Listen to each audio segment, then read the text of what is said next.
салому алайкум дӯстон, бародарон, хоҳарон, падарон ва модарони гиромӣ.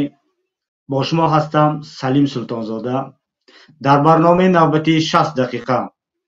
Дар давоми 60 дақиқа мо бо шумо якҷоя бо шумо мавзӯъҳои сиёсиро таҳлил мекунем, дар бораи онҳо ҳарф мезанем ва агар имкон дошта бошем меҳмонро даъват мекунем, то дар бораи ин мавзӯъҳо барои мо хабарҳо ва маълумот пешниҳод кунанд. این برنامه ما چخیل که با همه شما محترم تماشاگران معلوم است، هر هفته روز شنبه ساعت 18 با وقت برلین و ساعت 22:00 با وقت دوشنبه در همین کانال یوتیوبی پیمان لایف که میبینید در برنامه مستقیم میبراید.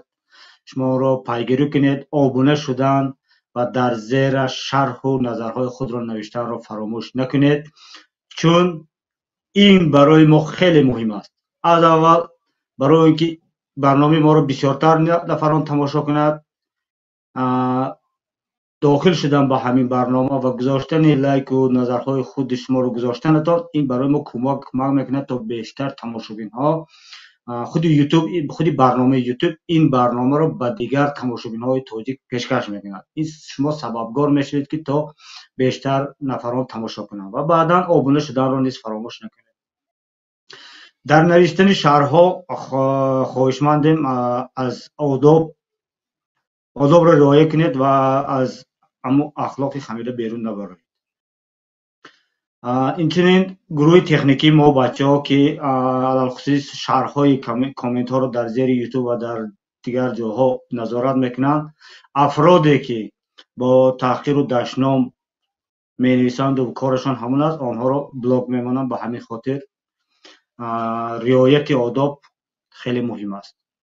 دوستان عزیز، هر هفته روز شنبه ما با شما درباره یک موضوعی که مهم است و در آن نظری اساساً نظری پیمان ملی تاجیکستان مطرح میشد برای شما پیشکش میکنیم.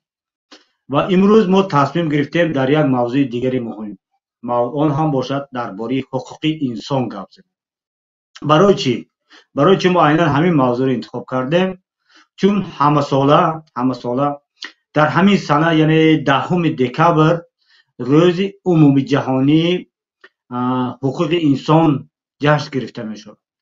سبب در همین روز جشن گرفتن این البته تاریخ خودش دارد. این هم باشد بعد از جنگ دوم جهانی سال 1948 سازمان ملل متحد در همین روز همین اعلامیه را، یعنی دکلراسیون را قبول کرده است. دکلراسیون حقوق انسان را که عبارت است از 30 ماده و در آن حقوق‌های فوندامنتالی، یعنی حقوق‌های اساسی هر یک انسان را نوشته شده است و تمام کشورهای جهان آن را اعتراف کردند. البته در آغاز این کار خیلی مشکل‌ها روبرو میشد گروه کاری سازمان ملل متحد، چونکه چنین یک حجت در تاریخ اولین بار قبول کرده میشد که به تمام انسانیت ربط داشته باشد. البته تا حاضر این یکدیگر نافهمی‌ها یا از نقطه نظر خود بها دادن به این حجت دوام دارد. حالا هم ما در اکثر کشورهای میبینیم که حقوق انسان پایمال میشود یا حقوق انسان رو به طور دیگر بها میگذارند. این همه رد و بدل ها را ما دیده ایستادیم. اما امروز حرف ما درباره یک کشور است، آن هم وطن عزیز ما تاجیکستان. وضع حقوق انسان در تاجیکستان چگونه است؟ ما میخواهیم درباره این صحبت کنیم. در گذشته در دیگر برنامه ها ما راجع به حقوق انسان حرفای زده بودیم و از تماشاگران محترم برای ما معلومات های وارد میشد و علل خصوص ما هم که تماس های با داخل کشورمان داریم و غیر از این رسانه ها هم از وضعیت داخل کشور خبر نشر میکنیم و در آن خبرها ما همون نقطه هایی که وابسته به حقوق انسان جدا کرده میگیریم و بها میدیم. این را بینید که حتی سازمان های بین المللی هم عیناً از روی همون خبرها و аз рӯи маълумотҳое ки худи шаҳрвандон дар ҳамин васоити ахбори умма ё шабакаҳои иҷтимоӣ менависанду интишор мекунанд, аз рӯи ҳамон баҳо медиҳанд. албатта ки дар дохил ҳам онҳо афроди мутахассиси худро доранд ки то ҳуқуқи башарро, ҳуқуқи инсонро дар як кишвари алоҳида дар маҷмӯъ баҳогузорӣ кунанд. ва дар гузоришҳои охири созмони милали муттаҳид ҳам вазъи ҳуқуқи инсон дар тоҷикистонро хеле нигаронкунанда баҳо дода шудааст. барои чӣ чунин ҳолат рух дод дар Тоҷикистон? ин дӯстони азиз як чизе аст ки метавонем гуфт ки занҷирӣ ба якдигар вобастагӣ дорад, яъне ҳукумат ва ҳуқуқи инсон. агар ҳукумати мардумӣ бошад, ҳукумат аз рӯи хоҳишҳои мардум интихоб шуда бошаду аз рӯи хоҳишҳои мардум ҳукуматдорӣ кунад, дар он ҳолат ҳукумат маҷбур аст ва на танҳо ки маҷбур аст, балки ӯ ба ҳамин моил аст то ҳуқуқи мардумро риоя кунад, ҳуқуқи мардум, ҳуқуқи инсон дар ин кишвар риоя шавад, то мардум ки интихобкунандаи ҳамин ҳукумат аст, аз ӯ розӣ бошад. аммо вақте ки ҳукуматҳо авторитарӣ мешаванд, диктатурӣ мешаванд, ё гирем ҳукуматҳое мешаванд ки на ба ёрии мардум сари қудрат омаданд ва на ба мардум такя мекунанд дар ҳукуматдориашон, онҳо дигар ба ҳуқуқи мардум ҳам хунукназарӣ мекунанд. ҳуқуқи мардумро, ҳуқуқи инсонро дигар ба таври бояду шояд иҷро намекунанд. бале аз минбарҳои баланд аз бораи ҳуқуқи инсон ҳарф мезанад роҳбарияти кишвар. фарзан Эмомалӣ Раҳмон ҳам аз минбарҳои Созмони Милали Муттаҳид аз ҳуқуқи инсон гап мезанад, дигар арзишҳои демократӣ гап мезанад, аммо дар дохили Тоҷикистон мутаассифона ин корҳоро риоя намекунад худаш. яъне ҳарфаш дигар ва амалаш дигар. ва аз назари ман сабабаш ҳамин аст ки ӯ худро дар пеши мардум, яъне ҳукумати имрӯзии Тоҷикистон худашро дар пеши мардум гузоришдиҳанда намеҳисобад, яъне масъулияти худро дар пеши мардум, худро масъул намедонад дар пеши мардум. ӯ бештар ҳаракат мекунад то мардумро дар як ҳошия ё дар як чорчӯба нигоҳ дорад, то ба кори давлат ва давлатдорӣ дахолат накунад. вале дар гуҷоям дар гузашта худи Эмомалӣ Раҳмон бо даҳони худаш ба ҷавонҳо чӣ маслиҳат медод ки ҳар коре мекунед кунед, фақат ба сиёсат кордор нашавед, ба сиёсати давлат кордор. ин худаш як ҷиноят аст. гуфтани ҳамин ҳарфҳо худаш нақзи ҳуқуқи инсон аст. гуфтани ҳамин ҳарф худаш поймол кардани ҳуқуқи инсон аст. бахшиш ҳуқуқи ҳамун нафаре ки савол додааст ё ки мисол суҳбат мекунӣ ҳамроҳш, поймол шудани миллионҳо ҷавонони тоҷик аст. яъне ҷавони тоҷик ҳақ дорад аз рӯи фаҳмиши Эмомалӣ Раҳмон ҳақ дорад ба хориҷа равад, мардикорӣ кунад, ба дигар корҳо машғул шавад, аммо ба сиёсати давлат кордор нашавад. ҳолон ки Сарқонуни Ҷумҳурии Тоҷикистон мегӯяд ки халқ сарчашмаи ҳокимият аст, яъне ҳамун ҷавон сарчашмаи ҳамин ҳокимият аст. аммо нафаре ки дар сари ин ҳукумат ҳастааст мегӯяд он ҷавонро ки ба ин сиёсат, ба ин ҳокимият кордор нашав, яъне ҳуқуқи ӯро поймол мекунад. аз ин ҷо мо мегӯем ки ҳукумати Эмомалӣ Раҳмон ҳукумати авторитарӣ, ҳукумати диктаторӣ аст. ҳукумате аст ки дар он садои қонун, ҷойгоҳи қонун ба таври бояду шояд нест. қонун ва ҳуқуқ дар ҷои худаш иҷро намешавад. нафар диктатур мегӯем. Диктатур яъне чӣ? нафаре ки ҳарфаш болотар аз ҳама дигар қонуну қоидаҳои давлат аст. мутаассифона имрӯз Тоҷикистон ба чунин ҳукумат гирифтор шудааст. ҳукумати Эмомалӣ Раҳмон ҳукумати диктатурӣ аст ва инро дар тамоми кишварҳои дунё қариб ки эътироф мекунанд ва албатта ки баъзе кишварҳо барои манфиати худашон аз ин диктатура истифода мебаранд, ӯро дастгирӣ ҳам мекунанд ва агар дар умум дар чорчӯбаи арзишҳои байналмилалӣ ва демократӣ гирем, ба чӣ хел ки баҳо диҳем ҳам ҳамин ҳукумати Эмомалӣ Раҳмон ҳукумати диктатурӣ аст ва ба арзишҳои асосии демократӣ ва ҳуқуқи инсон راست نمیگیرد، پایمال میکند. حالا امروز ما البته در برنامه مهمان داشتیم. مهمان ما به سبب تکنیکی کمی دیر کرده شدن. ما امیدواریم که وارد برنامه میشوند. تا اون وقت من یک بار دیگر از شما تماشابینان محترم خواهش میکردم که تا برای ترغیب این برنامه ها سعی کوشش کنید آبونه شوید، شرح و نظرهای خود را نویسید و حتما که از تمنیات خود، از خواهش‌های خود را نویسید که ما در این برنامه درباره کدام موضوع که برای شما مهم است حرف زنیم، کدام متخصص را دعوت کنیم و فکر و نظر آن متخصص همین ساحه را شنویم.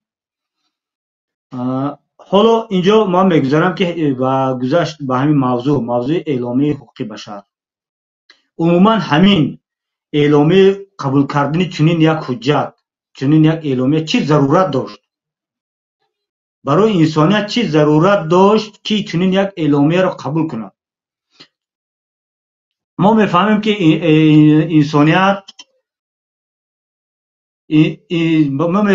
انسانیت در رفت از آغاز همین پیدایشش تا امروز با گوناگون رنگی و گوناگون بودن خودش، تفکرش، دینش، مذاهبش، عموما مدنیتش، فرهنگش از همدیگر انسانیت فرق میکنه. اما همین چیزها سبب میشود بین یکدیگر انسان ها با جنگ و جدال میخیزند، حقوق یکدیگر رو پایمال میکنند که برجسته ترین همین، حالا ما میتوانیم گفت همین غلامداری است. در زمان گذشته کشورهایی که ترقی کرده بودند، یعنی که قدرت داشتن، پراقتدار بودند، کشورهایی که از ترقیات قفا ماندن و افرادی که مظلوم آنها رو به غلامی، به بردگی میبردند، حال آنکه انسان از تولدش آزاد بود و او رو گرفتند و بردن غلام کردند. این یعنی چی؟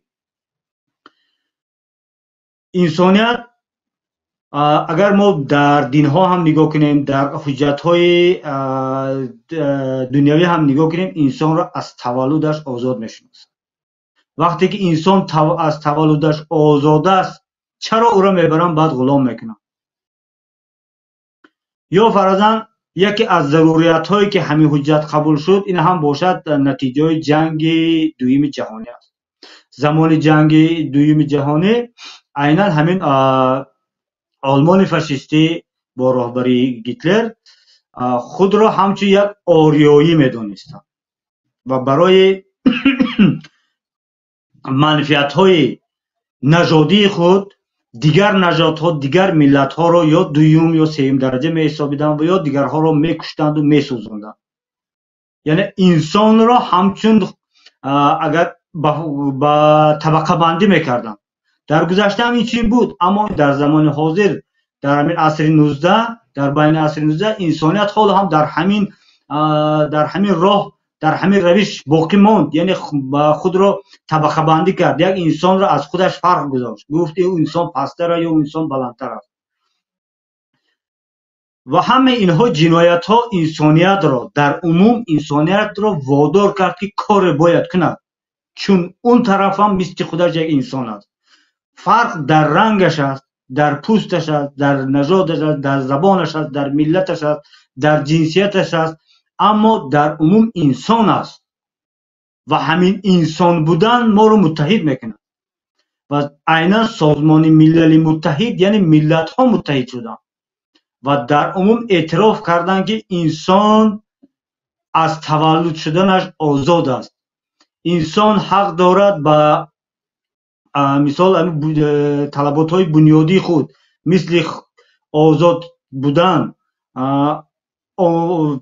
با معارف، با علم تامین بودن، با جای خواب تامین بودن، با غذا تامین بودن، انتخاب آینده خود، انتخاب حرکت و مثال انتخاب در سیاست، انتخاب در گشت و گذار، یعنی میتواند به کجایی که خواهد رود. یعنی انسان در عموم در عملهای خودش آزاد است. آزاد در تا همان حدی که با آزادی یک نفر دیگر خلل وارد نکند. آزادی چنین است. آزادی البته آزادی لیبرالی، یعنی ما میتوانیم گفت که ما طلبگار آزادی هستیم. هر یک مخالف تاجیک را حالا میبینیم میگه که ما میخواهیم که آزاد باشیم، ولی آزادی همان است که در چارچوب قانون قوانین های بین المللی و اون کشور خود ما نوشته شده است. ما آن را باید رعایت کنیم. متاسفانه همون قانون هایی که در همون نوشته شده است در معیارهای خودش اجرا نمیشود. اما آزادی آن نیست که دیگر همه بند بار را کنده کنید به گفته مردم دیگر یگان چهارچوبه را نشناسید. نه، آزادی وقتی که چهارچوبه را نشناخت و آزادی یک نفر دیگر خلال وارد میکنه. آزادی یک نفر همان جای تمام میشود که آزادی دیگر نفر سر میشه. همین از مفهوم در عموم آزادی و حقوق انسان نیز چنین است. یک انسان وقتی که یک کودک تولد شد در میگیریم جامعه تاجیکستان، او از تولد شدنش او آزاد است. همین اعلامیه حقوق انسان همین رو نوشته است و کشورها این را اعتراف کرد. اینچنین اعتراف شده، تاجیکستان اعتراف کرده است که نفر حق دارد فرضاً به مهنت و برای تامین کردن این نفر با مهنت کشور عهدهدار است، دولت عهدهدار است تا نفر را با جای مهنت تامین کند. ما نمیتوانیم گفت که تاجیکستان گوید که ها نفر برای مهنت کردن حقوقش تامین است، او حق دارد، اما در برابر این جای مهنت را تامین نکند. این نادرست است. ما میگوییم که کشور نفر در همین کشور ما یک نفر حق دارد به آموزش، به علم، به دانش حق دارد، اما در برابر این دولت موظف است تا برای انسان همان شرایط را فراهم آورد تا نفر این حقوق خود را استفاده برده تواند. ما در خبرها میخوانیم که در بعضی مناطق تاجیکستان در همین ساحه معارف هم کمبودیا هستند، کمبودیا جدی هستند. یا در حال حاضر در همین فصل سال ما میتوانیم که درباره همین گرمی، برق، حقوق شهروند تاجیکستان حق دارد با آن مال و ملکی که در همین کشور استحصال میشود حق دارد. یکیش همین برق و متاسفانه دستنورس است مردم. یعنی در اینجا دولت، کشور حقوق شهروندان خودش را پایمال میکنه. میفهمید؟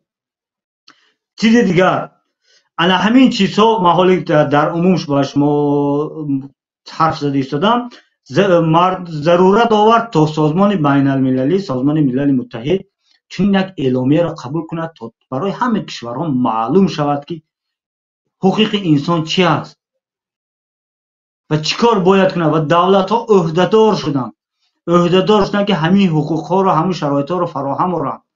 دولت ها عهدهدار شدن تا انسان همچون یک انسان بالاترین ارزش است و او را رعایت کنند. اما از دوره غلامداری گذشت به دوره مثال فئودالی، بعدا به کپیتالیستی و سوسیالیستی رو ما دیدیم. ما میرفتیم به جانب زمان شوروی، میگفتم با زمانی به جانب کمونیسم میرویم و حالا رسیدیم به آنی که حالا هستیم. در این ساخت و در این سیستم ها در همه حالت ما میبینیم که یک قشر جامعه در زیر بیرون از همون چارچوبایی که قانون مقرر شده است میماند. در همه سیستم ها ناعدالتی ها نسبت به آنها میشد. یعنی یکی از همین ها ما میتوانیم گفت که همین حقوق زن ها، حقوق کودک ها، انا همین عهدهداری که کشورها در نزد خود گرفتن با آنها رو مجبور میکنه، آنها رو وادار میکنه تا همین عهدهداری ها رو رعایت کنند، یعنی حقوق همین انسان ها رو رعایت کنند و در همین جامعه که در همین کشوری که هستیم یک قسم اهالی، یک قسم مردم بیرون از تامین از حقوق خودش محروم نشود.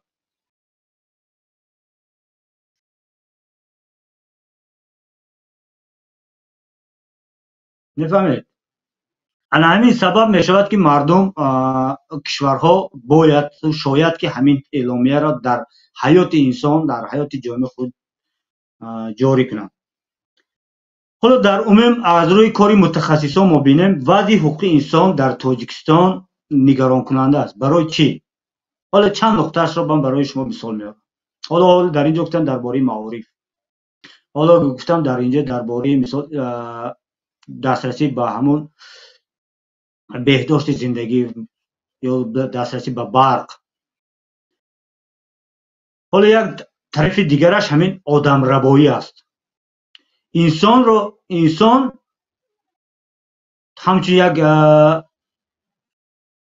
آدم یا همچون یک سوبیکتی که همین در جامعه ارزش دارد، هیچ کس او را حق ندارد دزدد.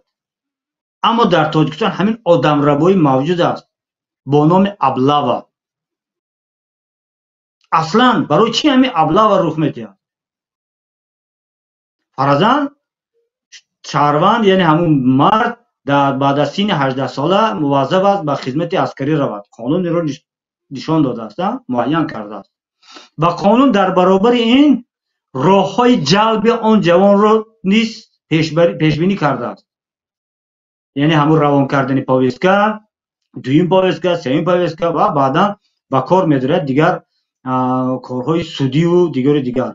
این نه که در کوچه روی دزدی او را. این میشود آدم ربایی و با یگان چارچوبی قانون راست نمیگیرد. در تاجیکستان این هست. پس حقوق انسان نقض میشود. مجرم سببگار کی است که همین جنایت رخ میدهد؟ البته که حکومت است. برای چی؟ چون که همون نهادهایی که آدم ربایی میکنند نهادهایی هستند که زیر حکومت تاجیکستان فعالیت میبرند. حکومت‌های رسمی، نهادهای رسمی هستند. چی کارمندان کمیسریت حربی باشد، چی کارمندان جماعت باشند، آنها از حکومت یگان مؤسسه غیر دولتی نمیرود در کوچه آدم ربایی کنند. حتما همین ها میکنند. یک مسئله دیگرش درباره کودکان. فرضاً در همین فصل تیرامو در تاجیکستانی که ما در بعضی منطقه‌اش کارهای صحرایی علاوه خصوص پخته‌چینی رخ میدهد، کودکان را به پخته‌چینی میبرند. در عموم گیریم حق ندارم. کودک در دوام تا با بلاغت یا تا سن همه 18 ساله رسیدنش، یعنی او کودک است. او باید زیر حمایت قانون باشد، حقوقهای او پایمال نشود و او قانون نشان داده است که او باید که مکتب خواند. برای ساعت‌های مکتبی معین شده است و تعطیل هم برای همین داده شده است که او ساعت‌های معین را پس سر کرد. فرضاً همون تعطیل از حساب نرماتیوهای قبول کرده شده است که چون کودک در دوام همین 3 ماه همین قدر ساعت درس خواند. همین طبیعت انسان، طبیعت کودک، جنس کودک همین قدر اخبارات رو یا همین قدر فعالیت رو در دوام 3 ماه قبول دارد. بعد از این او باید استراحت کنه.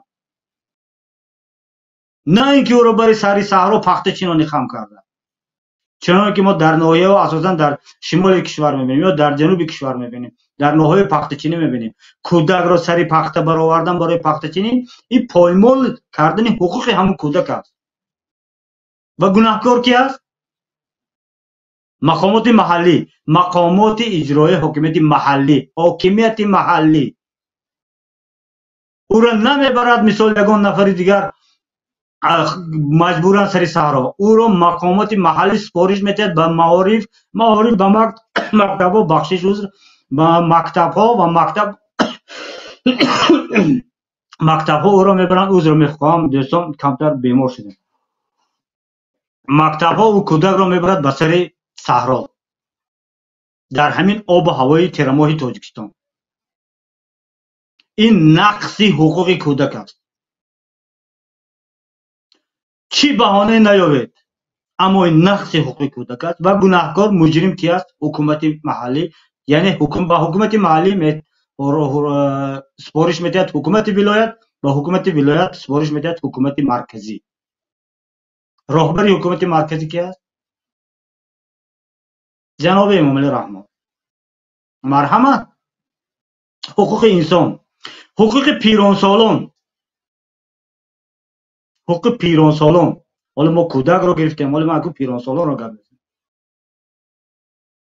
дар кишварҳое ки як системаи хуби иҷтимоӣ доранд, пиронсолон як нафақаи хуб мегиранд.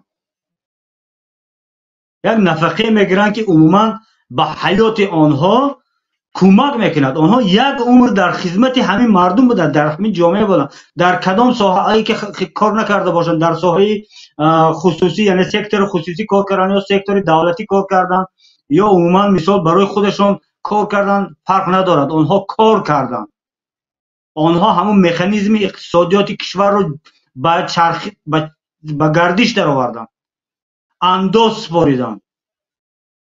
барои ҳамин миллат, барои ҳамин давлат, барои ҳамин мардум кор карданд. бале, онҳо барои худ кор карданд, аммо аз ин кори худашон барои давлат ҳақ доданд.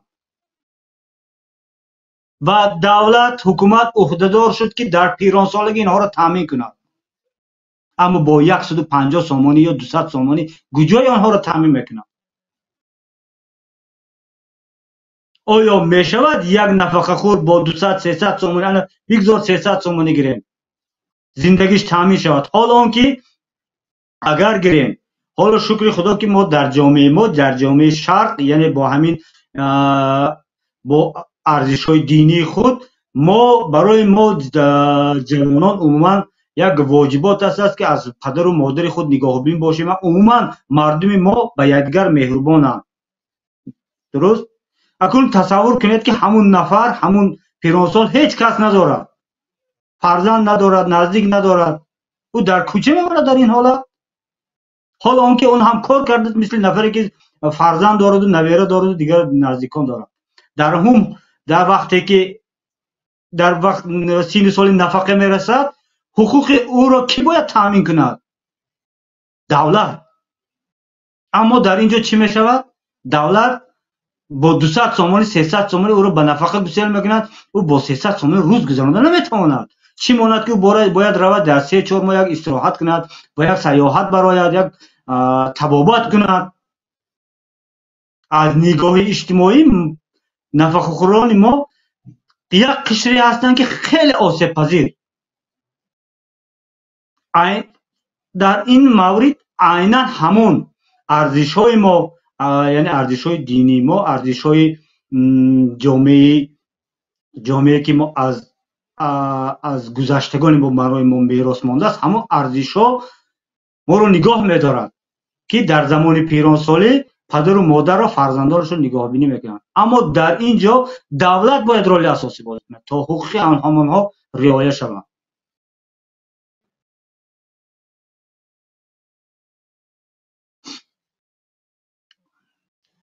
амин ҳаст дӯстон. ҳоло акнун мегузарем ба ҳуқуқи занҳо. ҳуқуқи занҳо дар умум дар тоҷикистон чӣ гуна арзёбӣ мешавад? ҳоло мебинем шароити имрӯзии тоҷикистон мутаассифона барои, албатта ба як кишварҳои дигар гирем ҳуқуқи занҳо беҳтар аст, аммо дар умум гирем, аз рӯи қонун, аз рӯи ҳамун чаҳорчӯбаи қонуне ки мо онро қабул кардем, яъне тоҷикистон онро қабул кардааст, оё ҳуқуқи занҳо таъмин аст ё нест? дар ҳамин кишварҳои аврупоӣ ки ҳоло мо қарор дорам, ҳоло мо вақте дар бораи ҳуқуқи занҳо мегӯем, дар зеҳни мо зан, модар ҳамчун пӯшишаш меояд. барои ҷомеаи тоҷикистон ҳамин хеле меояд ки пӯшишаш, яъне поймол мешавад ҳуқуқаш. яъне дар тоҷикистон дар мақомотҳои давлатӣ ва умуман дар баъзе корхонаҳои муассисаҳои давлатӣ барои занҳо як барьер, як гӯем рад пеши роҳашон баста шудааст. фаразан бо даромадани бо либосе ки хоҳиши худашон пӯшиданд наметавонанд ворид шаванд. яъне нақси ҳуқуқи онҳо аст.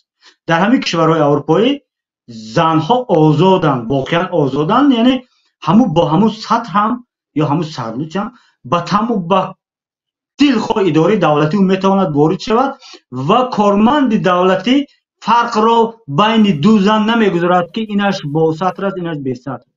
یعنی در لباس پوشی او، یعنی نشان لباس پوشی نشان معامله با او نمیشود. و حالا اینجا مهمان ما وارد شدن، انده که دیر شده باشد هم برادر جمشید خوش آمدید.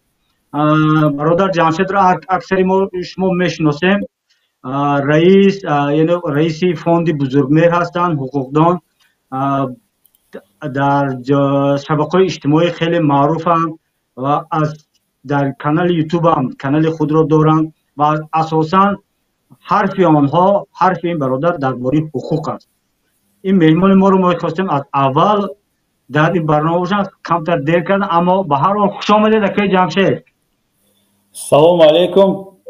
اینجا یک حادثه وای شد عجیب. خیلی من بطر شما با نقل میکنم. من وارد شدن نتوانستم با همین اتاق کاری همون نشد وارد شدم، برای همین دیر شد با سببای تکنیکی. اینجا حقوق تماشابین پایمال شد برادر. چون که ما در رکلام شما پایمال نشد. اینجا در رکلام ما شما رو نشان داده بودیم. در رکلام برنامه ما شما رو نشان داده بودیم که جمشید نمیاد. بسیار آدما برای جمشید آمدن اما جمشید نیست. به هر حال خوش آمدید میگذاریم به موضوع. پیش از سرشبی برنامه یک بیرون بر اومدم، گفتم درم دیگه درک شده نشد. خیر باشد، هر کار حکمت خودش رو دارد. سلامت باشید. دیر آید و شیر آید میگویم. اکای جمشید، موضوع امروزی ما بعضی حقوق انسان در تاجیکستان است. خیلی که با تماشابینان گفتم عموما 10 دکبر روز بین المللی یک روزی که سازمان ملل متحد قبول کرده است، اعلامیه یا دکلراسیون عمومی حقوق بشر. میخواستم درباره همین با شما صحبت کنم. حالا ما کمتر از دانش خودم حرف زدم، حالا میخوام از شما پرسیدم که چی ضرورت آمد همین اعلامیه قبول شد؟ مرحمت. اگر شما همون ضرورت‌های قبول کردن همین اعلامیه در پیشگفتارش نوشته شده است یا اینکه در پریامبول نوشته شده است، من مثال همین اعلامیه را حالا در کامپیوترم میکشم میخونم. بله. اینجا روسیش بوده است و از من تاجیکیش هم به شما میخونم. در قسم دویمش نوشته شده است، همه باید خیلی نمیخونیم. بینید با نظر داشت آن که تحقیر و بی‌اعتنایی به حقوق بشر باعث صورت گرفتن اعمال وحشیانه گردیده است که وجدان بشریت را سخت آزرده میگرداند و ایجاد چنین دنیایی که در آن آدمان در سخن و عقیده آزاد و از ترس و احتیاج فارغ باشند همچنین ولوترین آرزوی آدمان اعلان گردیده است. یا اینکه ببینید با نظر داشت این که حقوق بشر باید به حکم قانون حمایت کرده شود تا بشر همچون آخرین علاج به قیام ضد ظلم و استبداد مجبور نگردد. اینجا یعنی یک صفحه درباره ضروریت قبول اعلامیه عمومی حقوق بشر سخن میراند، ولی سبب اساسیش هم اون است که بعد از خاتمه یافتن جنگ دوم جهان جامعه بشری با یک خلاصه آمد که باید کاری کنیم چون قانون قبول کنیم یا اینکه همه با یک موافقت بیاییم که حقوق بشر چیست و انسان چی حقوق دارد تا اینکه دولت ها کوشش کنند که همین حقوق را حمایت کنند. در جنگ دوم جهان چقدر که میدونیم لاگرهای کنسنتراسیونی کشاده شده بودند، در آنجا به نهایت مردمی به نهایت زیاد قتل میشد، از عضو بدن آنها هر چیز می ساختند و حتی از پوست سمکه می ساختند، از موی سر بالشت ها رو پر میکردند، یک چیزهای طبی میگذراندند، اکسپریمنت های طبی غیر انسانی میگذراندند. این رو هم گرمانیا میکرد، این رو هم ژاپنیا میکرد. این یک وحشیانت بود. در نتیجه این جنگ جهانی 90 میلیون تقریبا 90 میلیون آدم در تمام دنیا نابود شد. چقدر خرابی، چقدر اقتصادیات با پایان رفته بود. برای همین ضرورت پیدا شد که همین یک اعلامیه قبول کرده شود و در اساس همین اعلامیه мисол эъломия соли 1948 қабул карда мешавад дар Ассамблеяи генералии созмони милали муттаҳид, вале бояд гуфт ки ин эъломия ягон ҳукми қонунӣ ба ягон давлат надорад. Ин як тавсия аст, ин як аз номаш бармеояд, яъни эълон аст, як орзу ҳаст ки мо мехоҳем ҳамин хел ҷомеа созем, ҳуқуқи инсон чунин бояд бошад. баъд дар аз паси ҳамин дар заминаи ҳамин эъломияи ҳуқуқи башар ки дар ин 30 модда ҳуқуқҳои инсон оварда шудааст, паймонҳои дигар пайдо мешаванд. Паймони байналмилалии оид ба ҳуқуқҳои фитрӣ, сиёсӣ, фарҳангӣ, иҷтимоӣ, конвенсия зидди шиканҷа, конвенсия оиди ҳуқуқи гурезаҳо, конвенсияи ҳимояи инвалидҳо, дигару дигару дигар баъд пайдо мешавад ки аллакай инҳо як ҳукми қонунро доранд. лекин худи эъломия ин фақат як эъломия аст. яъне кишварҳо барои қабул кардани ҳамин эъломия имзои худро зери ҳамин эъломия мегузоранд, ҳамин хел? албатта онро қабул мекунанд. яъне тоҷикистон ҳаминро қабул кард. ҷавобгарӣ маҳз дар назди эъломияи ҳуқуқи башар надоранд. онҳо ҷавобгарӣ тибқи паймонҳои байналмилалӣ мекунанд. бинед, мисол мебиёрам аз парвандаҳои маҳбусони сиёсӣ. мисол Маҳмадалӣ Ҳаид, Умаралӣ Ҳисайнов, Бузургмеҳр Ёров, дигару дигар шахсон дар Созмони Милали Муттаҳид Кумитаи ҳуқуқи башар хулоса баровардааст, парвандаи инро дида баромада ва дар он ҷо оварда мешавад ки ҳукумати Тоҷикистон чунин бандҳои қонунро вайрон кардааст. вале ки бандҳои эъломияи ҳуқуқи башарро номбар намекунанду бандҳои паймони байналмилалӣ оид ба ҳуқуқҳои фитрӣ ва сиёсиро пешниҳод мекунанд. дар он ҷо менависанд ки мана ҳамин пунктҳои қонун вайрон карда шудааст. худи эъломия ягон қувваи қонунӣ надорад, ин як эъломияи холӣ аст, вале паймонҳое ки дар заминаи ҳамин пайдо шуданд, инҳо аллакай як қувваи қонунӣ доранд ва давлате ки онро имзо кардааст бояд фавран ҳатман чунин шароите ба вуҷуд орад ки ҳамин ҳуқуқҳо ҳимоя карда шаванд, ҳамин ҳуқуқҳо пайдо гарданд, шахс аз он истифода бурда тавонад. Ако Ҷамшед бахшиш, дар оғози гапатон гуфтед ки эъломия барои он қабул карда шудааст ки яъне инсон маҷбур нашавад даст ба исьён ё ки ҳамон инқилоб занад, қиём занад. бале ҳамин хел яъне ҳуқуқи ӯ вақте ки поймол мешавад, нафар ҳақ дорад ки қиём кунад. албатта ман ҳамино дар як барнома ба фикрам 1-2 сол пеш ҳамин хел савол шуд. ман гуфтам ки ҳақ доранд ва мана дар худи пешгуфтори эъломияи ҳуқуқи башар ҳамин овардааст. агар шумо давлатҳои муҳтарам ҳамин ҳуқуқҳои инсонро риоя накунед, агар шумо кафолат надиҳед ки инсон дар давлати шумо мисол ҳуқуқ ба меҳнат пайдо кунад, ҳуқуқ ба ҳифзи саломатӣ пайдо кунад, ҳуқуқ ба озодии виҷдон, эътиқоди динӣ, агар инҳо чизҳоро шумо натавонистед, пас ин халқ, ин аҳолӣ 100% ҳуқуқ дорад ки ба қиём хезад, то ин ки ҳуқуқҳои худашонро ҳимоя кунанд, озодиҳои худашонро ҳимоя кунанд. яъне агар вазъияти ҳуқуқи инсон дар Тоҷикистон нигоронкунанда аст, хеле ки созмонҳои байналмилалӣ мегӯянд баъзи ҳуқуқи инсон дар Тоҷикистон нигоронкунанда аст. яъне агар баъд аз нигоронкунанда бадтар шавад, яъне вахим мешавад ба назарам. яъне дар ин ҷо ҳамин худ аз ҳамин эъломия умуман барои мардуми Тоҷикистон ҳақ метиҳад то як қиём кунад. албатта ба мантиқ мебарояд. қиём барои як вақтро фориғ гузарондану чиз нест. қиём барои ҳимояти ягон манфиати худ аст. мисол дар натиҷаи интихобот мардум безор мешаванд аз он дурӯғгӯӣ, аз он сохтакорӣ ва қиём мекунанд, талаб мекунанд ки интихоботи нав гузаронда шавад, талаб мекунанд ки аъзоёни ҳамон комиссияи интихоботӣ дигар карда шавад. пас дар натиҷа ҳамин қиём боз талаботҳои дигар пайдо мешаванд, озодии сухан, озодии матбуот, дигару дигар. дар натиҷаи қиём мардум фақат дар натиҷаи қиём метавонанд ки дар давлатҳои диктаторӣ ва авторитарӣ ба як ҳуқуқҳои худ ноил гарданд ё ки ягон тағйирот ворид кунанд. интизор шудане ки ҳукуматдорон аз пеши худашон вазъиятро дигар мекунанд, ин як чизи бемаъни аст, ягон асос надорад. ҳозир аз назари шумо вазъи ҳуқуқи башар дар Тоҷикистон чӣ гуна аст? вазъи ҳуқуқи башар дар Тоҷикистон нигаронкунанда аст.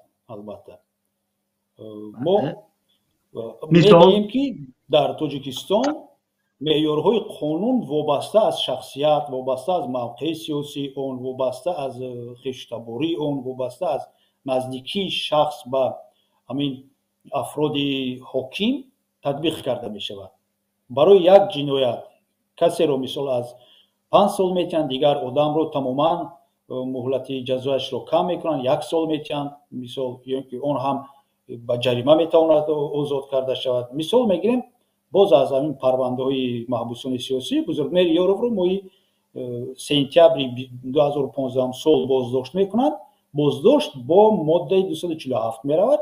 қалобӣ гӯё ки $7000 кадом беҳрӯз одамро гирифтасту хизмат нарасондааст ба вай. Бузургмеҳрро ҳабс мекунанд. баъдтар тақрибан баъд аз 1 ҳафта ёки 2 ҳафта бародари ки собиқ сардори агентии зидди коррупсиониро боздошт мекунанд бо гирифтани гӯё пора $600,000, вале ӯро ҳамагӣ дар натиҷаи 10-12 рӯз баъд ӯро озод мекунанд бо пардохти ҷарима. парвандаро аз пора ба қалобӣ тағйир медиҳанд. билед ҳам Бузургмеҳр гӯё қалоб будасту Бузургмеҳр бояд ба зиндон равад, вале бародари Саидов Абдуғаффор буд, чӣ буд номаш ҳамин киро мансабдори дигар, сардори агентии зидди коррупсионӣ, вай бояд бо ҷарима озод карда шавад. парванда нисбаташ қатъ мекардад. мана ин духурагӣ ё ки мебинем яке дар натиҷаи автоавария мешавад, ӯро зиндон мекунанд, дигар одамро умуман дар бораш хабар нест, вай касал аст, вай ҷароҳат бардоштааст мегӯянд. ман мисол меорам ҳамон прокуроре ки Баҳром Ғафуриро зада кушт. вай як аз даст маҳрум гашт, вай ба табобат рафт. нисбати вай чӣ парванда шуд, чӣ парванда нашуд маълум нест. вай писари касе будааст, вай прокурори ноҳияи Исмоил Сино будааст. вайро ҷавоб медиҳанд озод. вале писари Муҳиддин Кабирӣ Муҳаммадро барои ҳамин хел автоавария, ҳол он ки якум ёрии тиббиро мерасонад, ёрии молӣ мекунад, ёрии маънавӣ мерасонад, бахшиш мепурсад, худи падару модари ҳамон ҷабрдида ҳамон писар дар суд мебахшанд инҳоро, вале суд онҳоро Муҳаммадро гирифта ба зиндон равон мекунад. бинед духурагӣ дар ҳамин ҷо дида мешавад. аз ин ҷо мо метавонем гуфт ки ягон баробарӣ дар назди қонун нест ва қонун фақат вобаста аз мавқеи инсон ва кӣ будани он татбиқ карда мешавад. боз як мисоли дигар, касе ки мисол дар барномаҳои Муҳаммад Иқболи Садриддин иштирок мекунад, бо рӯи кушод мисол ё ки овози ӯро мефаҳмад, ҳақорат намекунад, таҳқир намекунад, мисол фақат дар бораи проблемаҳо гап мезанад. мисол мегӯяд ки дар фалон қишлоқи Панҷакент свет нест, вале агар ӯро пайдо кунанд, мегӯянд ки шумо ҳамкорӣ бо созмонҳои мамнун дар Тоҷикистон кардед, онҳо аз 5 то 7 сол ба зиндон мераванд. вале шахсе ки дар баробари ҳамин кас дар барномаи Муҳаммад Иқболи Садриддин иштирок мекунад ва ҳукуматро дастгирӣ мекунад ё ин ки пуштибонӣ мекунад, ба вай ягон ҷазо дида намешавад. ҳол он ки ҳардуи онҳо як амалро иҷро карданд, дар барномаи мухолифон иштирок карданд. бо иштироки худашон онҳо ҳамин барномаро обод карданд, яъне ки дар фаъолияти гӯем агар Муҳаммад Иқболи Садриддин мисол мегирам аз номи ягон ташкилот кор карда бошад, ҳамин барномаро сохта бошад, дар фаъолияти ташкилоти экстремистиву террористиву дигару балобаттар мусоидат карданд, иштирок карданд ҳардуи онҳо. вале як кас ба ҷавобгарӣ кашида намешавад, дигар одам кашида мешавад. мисолҳо яке аз ҳамин ҳуқуқҳои фундаментали башар, яъни ҳар як инсон, ин озод буданаш дар озоди баёнаш аст, яъне дар рай доданаш. фаразан ҳоле дар ҳамин шабакаҳои иҷтимоӣ як матлаб барои ман маъқул мешавад, ман лайк мегузарам, яъне рай медиҳам ба ҳамин. اما در قانونگذاری تاجیکستان برای همین رای دادن من مرا 5 سال انتظار است محبس. آیا در همین جا تاجیکستان همچون یک کشور یگان بند همین اعلامیه عمومی حقوق انسان را یعنی همین دکلراسیون را پایمال میکند یا نه با دادن 5 سال حکم برای یک لایک؟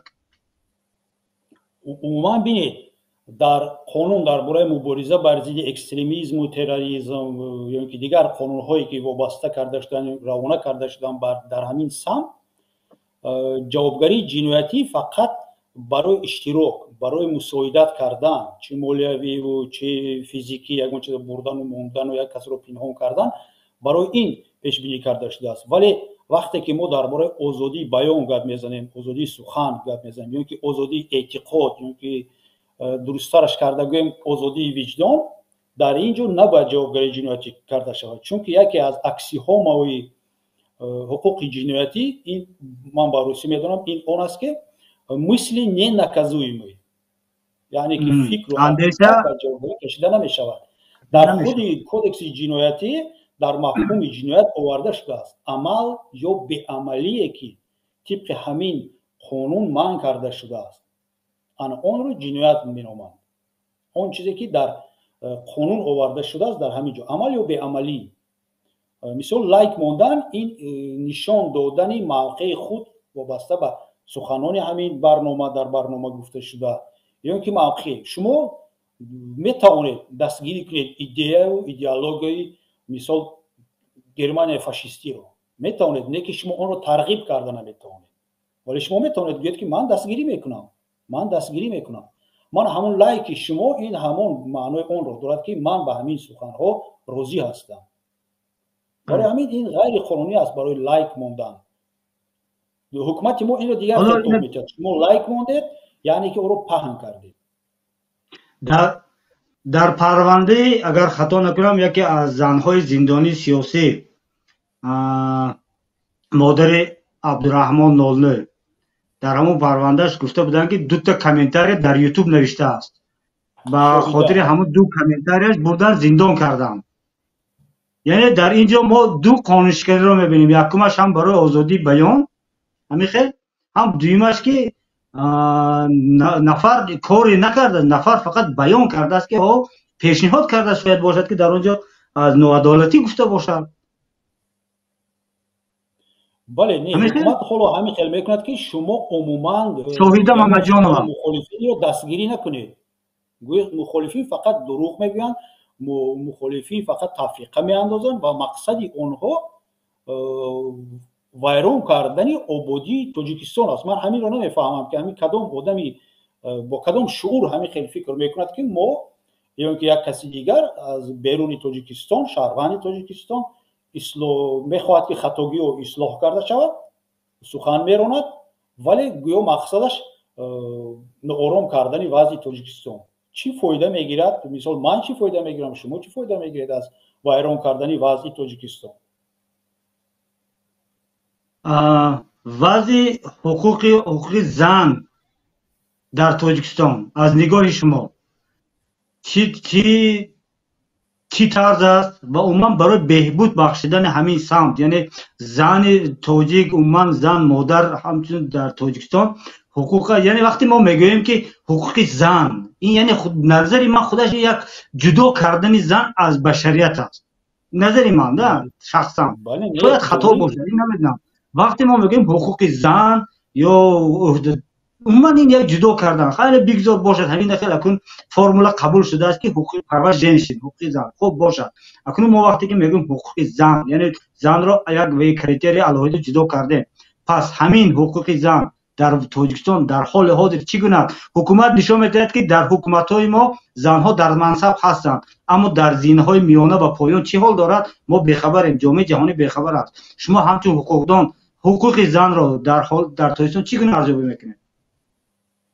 منم با گپ شما راضی هستم که چون این مفهوم پیدا شده است جدا میکنن که حقوق زن حالا که قانون درباره برابری حقوق زن و مرد هست بله هم زن هم مرد این انسان است انسان شهروند حقوق اونها یک است چی با تحصیل و استراحت و کار و انتخاب شدن در یگان мақоми давлатию дигару дигар. мо барои чӣ кам дар бораи проблемаи ҳуқуқи зан медонем дар Тоҷикистон? Чунки ягон оморе нест, мақомот ҳамеша пинҳонкорӣ мекунад, ягон маълумоти дақиқ пешниҳод намекунад. дар ҳақиқат мо мебинем ки мисол дар судҳо ҳамин хеле фармон шудааст ки вақте ки зан муроҷиат мекунад ба ӯ афзалият дода шавад, ба даъвои вай, ба он баҳсе ки ӯ мекунад ба ӯ афзалият метиҳанд ки масъалаи пешниҳод кардаи ӯ бартарӣ дода шавад ва як ҳалли худро ёбад. вале ман фикр намекунам ки вазъияти ҳуқуқи зан дар Тоҷикистон хело ҳам як ваҳим аст, чиз аст, проблемаи хело ҳам зиёд аст. дар ин ҷо бояд ки худи занҳо, худи падару модари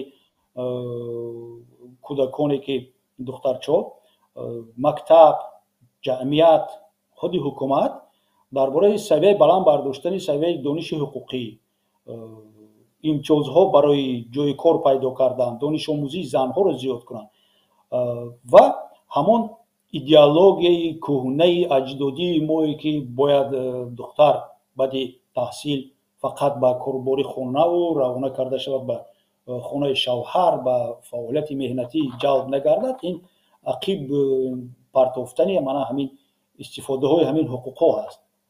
вале ин ман он қадарам фикр намекунам ки вазъияти ҳуқуқи зан дар Тоҷикистон бениҳоят бад аст. аз ин бадтар вазъияти озодии сухан аст, озодии ҷамъомадо ҳаст, ҳуқуқҳои мардум ба ҳимояҳои судӣ ҳаст дигар. бале, дуруст гуфтед. ҳоло ина бинеда дар бораи ҷамъомад гап задед. инҷо ҳозир ду савол дорам. биёед аввал саволе ки дар пеш буд ҳамаро мегузарам. ҳоло шумо раиси фонди Бузургмеҳр ҳастед. аз фурсат истифода бурда ман мехостам шумо дар бораи фонди Бузургмеҳр маълумот диҳед ба мардум ки ин чӣ фонд аст ва ба кадом корҳо машғул аст. ва саволи дуюмам ин аст ки баъзан нафарҳо ба мо муроҷиат мекунанд ки мо чӣ хел метавонем ба хонаводаи зиндониён кӯмак кунем. ва ман аксаран вақт ҳамун силкара дар канали шумо мепартоям, яъне ҳамун дар саҳифаи расмии шумо дар фейсбук ки метавонед ба фонди Бузургмеҳр муроҷиат карда. акнун шумо муаррифӣ мекардед фонди Бузургмеҳрро умуман ва ҳоли зиндониён, хонаводаи зиндониён. марҳамат. ташаккури зиёд. ин саволи зур будааст, саволи рекламавӣ ҳисоб мешавад. фонди Бузургмеҳр аллакай 2 сол шудааст фаъолият мекунад. номаш ба номи Бузургмеҳр Ёров аст. маҳбуси сиёсӣ, ҳуқуқдон, юрист, адвокат ки маҳз барои ҳимояи ҳуқуқ ва озодиҳои мардум ба зиндон партофта шуд. мана 4 мурофиаи судии дигар гузашт ва ҳукми ӯ аз 28 сол, баъд аз оне ки боз 9 солашро шишт, боз ҳамон 28 соли дигар мондааст. дар зиндон ӯ ҳам ба фаъолияти ҳуқуқҳимоягӣ давом дода истодааст. мисол дар парвандаи охираш ӯ ба яке аз нафарони ёрии ҳуқуқӣ мерасонад, вале ин амал ба ҳукмон, ба ҳамон посбонон маъқул намешавад. як парванда мебофанду мардакро боз як бори дигар зиндонӣ мекунанд. самти асосии фаъолияти бунёди Бузургмеҳр аз он иборат аст. якум, ин баррасии парвандаҳои маҳбусони сиёсии Тоҷикистон, маводҳо дар ин бора тарҷума кардану ба ҷаҳониён ифшо кардани ҳолатҳои он ки мана дар Тоҷикистон чӣ қадар маҳбуси сиёсӣ аст, барои чӣ ин шахсонро мо маҳбуси сиёсӣ ҳисоб мекунем ва ҷустани роҳҳои ё наҷот додани онҳо ё ин ки сабук кардани вазъи онҳо.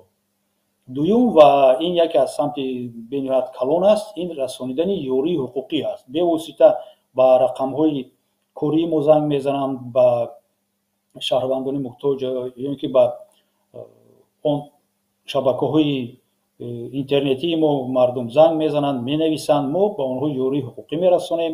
ҳамчунин бунёди мо бо якчанд адвокат ҳуқуқдон дар Тоҷикистон ҳамкорӣ мекунад ки ба баъзи одамон мо метавонем ки тавсия диҳем ба фалон адвокат муроҷиат кунад, то ин ки корушона ин мардум дида бинанд. самти дигар ин мониторинг, яъне ки омӯзиши вазъи ҳуқуқи инсон дар Тоҷикистон аст ва иншолло ният дорем ки дар то моҳи феврали соли оянда мо як гузориши васеъ калон дар бораи вазъи ҳуқуқи инсон дар соли 2023 дар Тоҷикистон омода мекунем ва онро паҳн мекунем. ва самти дигари фаъолияти фонд ин баланд бардоштани савияи дониши ҳуқуқии шаҳрвандон аст. дар ин самт мо барномаҳои видеоӣ мекунем, барномаҳои масалан дорем силсила барномаҳои чӣ бояд кард, силсила барномаҳои саволу ҷавоб ва тафсир. ҳамчунин мо дар шабакаҳои иҷтимоиамон дар фейсбуку твиттеру дигар лавҳаҳои графически мегӯянд, лавҳаи суратӣ вобаста ба ягон ҳуқуқ, вобаста ба ягон қонун ё ягон меъёри ҳуқуқӣ менависем, паҳн мекунем то ин ки мардум каме аз ҳуқуқҳои худ баҳравард шаванд. ва саволи дуюматон чӣ буд? вазъи умуман ҳоли хонаводаҳои зиндониёни сиёсӣ, аз онҳо хабар доред? Мардум чикор хел метавонад мардум ба онҳо кӯмак кунад? шумо метавонед бевосита ба мо занг занед, ба сайти мо нависед. Мисол мо дар он ҷо агар шумо хоҳед ки ёрии молӣ расонед, мо суратҳисоб дорем ва бо ирсол кардани маблағу бо навиштане ки ба кӣ равон карда шавад, мо бо роҳҳои худ, бо роҳҳои қонуние ки дар Тоҷикистон банд карда нест, мамнун нест ва безарар ба шумо ҳаст, метавонем ин маблағро ба наздикони маҳбусони сиёсӣ расонем ё ки бевосита ба суратҳисоби ҳамон маҳбусони сиёсие ки дар маҳбас ҳастанд ва карточкаи бонкӣ доранд, то ин ки аз мағозаҳои ҳамон маҳбасҳо ягончи харанд ирсол карда метавонем. кӯмакро мо метавонем расонем, кӯмаки чӣ молӣ бошад ё ин ки ягон амволӣ бошад бо тариқи либосу лавозимоти дарсӣ мактабӣ барои фарзандони онҳо, мо метавонем бевосита ба наздикони онҳо расонем. азбас ки худоро шукр ҳоло мо ташкилоти мо экстремистию террористӣ эълон карда нашудааст аз тарафи Тоҷикистон. эҳтиёт кунед. имконият ҳаст ва мо дар ҳақиқат як чанд маротиба аллакай ин корро анҷом додем. касе ки мисол мехоҳад ба кадом маҳбусе новобаста аз он ки вай маҳбуси сиёсӣ аст дигару дигар метавонад ба мо муроҷиат кунад, нависад ки ба кӣ равон карда шавад, ҳатман мо ёрдам мекунем, мо ин мадади онҳоро ба он кас мерасонем. беҳтарин, ман хеле бовар дорам ва ба ин умед ҳам мебандам ки тамошобинони азизи мо афроде ки нафароне ки воқеан дар дилашон як раҳму шафқат оли боқӣ мондааст нисбат ба хонаводаҳои зиндониёни сиёсӣ бефарқ намешаванд ва дар амал ба онҳо кӯмак мекунанд, алахсус дар ин моҳҳои зимистони сард ба кӯдакои онҳо ки мактаб мераванду хулас шароити зиндагии тобистон ба ҳамаи мо маълум аст. дар атрофи худ нигоҳ мекунанд, дар ноҳияи худ, дар деҳаи худ, дар шаҳри худ агар ягон оила аз зиндониёни сиёсӣ бошад, кӯмаки худро дариғ намедоранд. ба ин ман бовар дорам. ки ҷамшед, барномаи мо худаш ном дорад 60 дақиқа, аммо мо имрӯз инро мешиканем, ин қоидаро мо давом метем суҳбатамонро. умед дорам шумо вақт доред. ҳоло як мегузарем ба саволҳои гуногун. оя ягон мансабдор ба шумо муроҷиат кардааст ки ҳуқуқаш поймол шуд дар Тоҷикистон? ё умуман ҳамин фактро доред ки ҳуқуқи мансабдор дар Тоҷикистон дар Тоҷикистон ани гирем як милиса, оя ҳуқуқи милиса дар Тоҷикистон поймол мешавад ё не? милиса чӣ мегӯянд, машварати ҳуқуқӣ мегирифт. мисол меомаданд машварати ҳуқуқӣ мегирифтанд. ман баъди постҳои шуморо хондам дар бораи милисаҳо буд. ман дар ивс ки будам, ҳамунҷа мара ба прогулкаи ғайри навбатӣ маҷбурӣ мебаромаданд. ман мегӯям ки намефорам баромадан, охи одам якбора аз озодӣ вақте ки мегиранд зиндон мепартанд, на хӯрок хӯрдан мехоҳед, на ягон ҷо баромадан, не баромадем. ин машварати ҳуқуқите. мо ихел кунем. ягон мансабдори зинаи болоӣ муроҷиат накардааст. ягон мансабдори зинаи болоӣ, ҳамин кормандони оддӣ муроҷиат мекарданду ки ихел гӯем ки мансабдори калон не. сабабаш ҳам маълум аст. برای که در تاجیکستان به نهایت اوج گرفته از کروپسیا و خشتابازی و محل بازی، چی در کار مراجعت کردم با یک کس وقتی که من میتونم روم و همین با نزدیک خودم گپ زنم، پرونده حل میشه. اگر خواهید یک مثال بیارم. بحضور بمالو. یک نفر مراجعت کرد با کلیگی ادوکات ها، همونجا من در نزد دیگر ادوکات ها شیشته بودم، من نمیدونم اچکی منو دید چی گفت که من همینطور با مراجعت میکنم، یک پرونده است رفتن در کار. من گفتم نمیشود رفتن. نه گفت بعد 10 دقیقه سود سر میشود. سودیا من رفتم میگه در سود شیشتم، سودیا گفت که کنی ادوکات. من گفتم در کار نیست. نه را گفت ادوکات دور خیلی تو ما معقول شدی رفتیم. من گفتم خیلی نمیشود آخی، ما باید پرونده اول رفته خونم، بعد من گویم که در سودیا گویم که من تیار هستم، بعد سودیا وقت معین کند. نه گفت اکو جمشید گفت همه ها سودیا خودمون، پروکورور خودمون، همه خودمون. خیلی من گفتم خیلی که باشد رفتم شیشتم، خیلی سودیا هم شناس، رفتم شیشتم، سودیا گفت که شناس شدی پرونده ده. نه گفتم من پارتوف 5 دقیقه وقت، خیلی همه که شناس باشه مسئله حل کی باشه، خیلی ورق زدم دیدم که این آدم عموما نمیدوند. آدم فکر کرده است که او را با پرونده گرجدنی سود کرده ایستادن، ولی در حال پرونده جنایتی رفته ایستادن. در رفتی پرونده در اخیر وقتی که حکم میخونن او رو زغلوانه میزنند و 8 سال زندانی میکنن. خودش حیران میشه چه شد، میگه هم حل بود که 8 سال زندانی میرود. بعد خشتابورش نزدی من میبیایند و میگن که آخه این خیلی باید نمیشید، هم حل بود.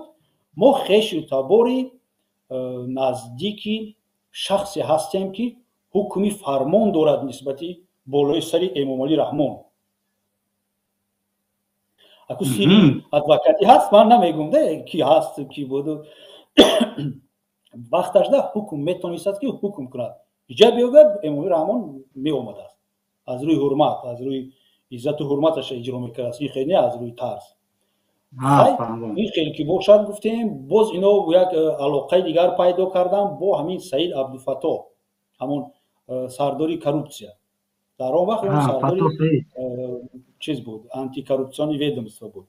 خیلی ما رفتیم شیشتیم، من خشتابورش سرداری همون سید عبدالفتاح خیلی باید تنقید کرد، گفت من همین آدم گفت از دنگره آوردم، آدم کردنی بمی آدم نشده است، چیکار کردن در کار؟ گفت ادوکات گپ زن. من گفتم که خیلی باشد من خیلی لازمه که قانونی هست 8 سال نمیشیند و همین قدر مبلغ میسپاریم قانونی آزاد میشود. همون جوش با همین تنبوشکر کشود، ولی قربانای دولت هم خیلی چیز داشتند، همین کشود یک پشکن قدر 500 سومون داد. من گفت در خشتابور نمیتونم، در تو ادوکات میتونم، رفتم مسئله رو حل کنم.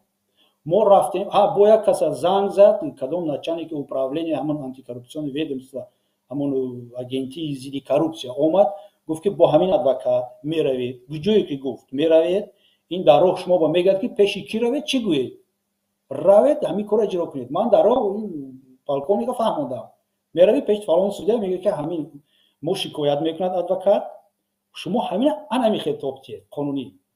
رفت گپ زد، بعدی با فکرم یک هفته چیز شد، بررسی پرونده کاساسیونی شد، خانه گردانده شد، همگی همین زیر حمایت من با جای 8 سال تقریبا 1 ماه شیشت با پرداختی یک نوع چیز جریمه آزاد کرده شد. اگر این آدم عادی می بود، یگان علاقه نمی داشت، یگان سیاست نمی داشت، وای میرفت میخیر 8 سال میشه. یعنی در تاجیکستان، در کشور ما فساد، قوه فساد از قوه قانون بالاتر است. البته قوه قانون رو ما فقط با قوه تبدیل دهیم. همین شخصان شهروندان در یک جمعه خوندم که یکی از علمان حقوقدان یوریست از آمریکا چنین میگه که اعلامیه حقوق بشر این فقط کاغذ است، یگان قانون قوت یگان چیز ندارد و اون نوشتجات ما و شما میگه که با قوه قانونی و با قوه میتونیم ضروری. ما میگه شهروندان، تشکیلات های بین الخلقی، فوند ها، اینستیتوت های حمایت حقوق активистҳо мана ҳамин инсонҳое ки бе як чӣ мегӯям беитиноӣ намекунанд ба ҳуқуқи инсон, новобаста аз он ки ҳуқуқҳои ман ҳимоя ҳаст, ман кафолати ҳуқуқӣ дорам, вале медонам ки ҳуқуқи фалон одам вайрон карда мешавад ё ки ҳуқуқи фалон гурӯҳи одамон онҳо мубориза мебаранд то ин ки анҳамин меъёрҳои эъломияи ҳуқуқи башар дар ҷаҳон як волоят гиранд. ҳамин дар Тоҷикистон умуман дар ҳама кишварҳо дар ҷаҳон вазъи ҳуқуқи инсонро созмонҳо ва баъзе ташкилотҳо пайгирӣ мекунанд ё ки ҳамонро баҳогузорӣ мекунанд.